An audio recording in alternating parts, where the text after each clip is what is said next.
Niye çıkmayıp yadından? Dostlar hesabılar istedadınla. Bir muzkalli var Zaur'un adına. Menden yaxşı dostlara salamlar olsun. Kaş adamı isteyen belə adamlar olsun. Menden yaxşı dostlara salamlar olsun. Kaş adamı isteyen belə adamlar olsun. Kafiye tutmuşum Zaur'un adına. Reşat koymuruz belə toyun dadına.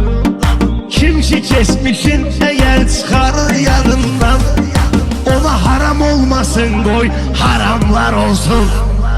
Ona haram olmasın koy haramlar olsun. Eleşber de kesmişin yarım diyer. Ruzigara yaxşı ruzigarım diyer.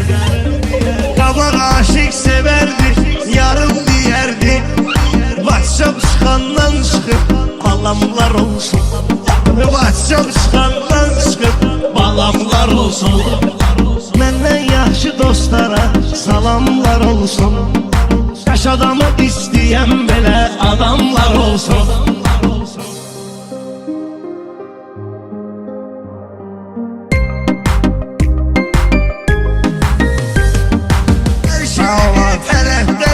Yozan yaşımdı, ben bindi yazdığımı pozan yaşımdı.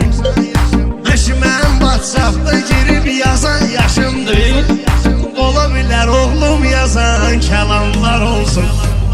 Olabilir oğlum yazan kelamlar olsun.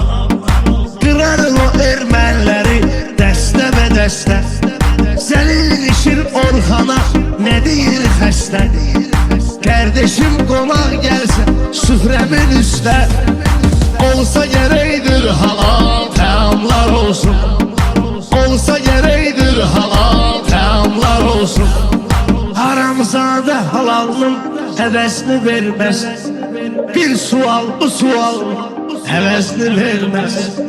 Biri ananın sığalının hevesini vermez.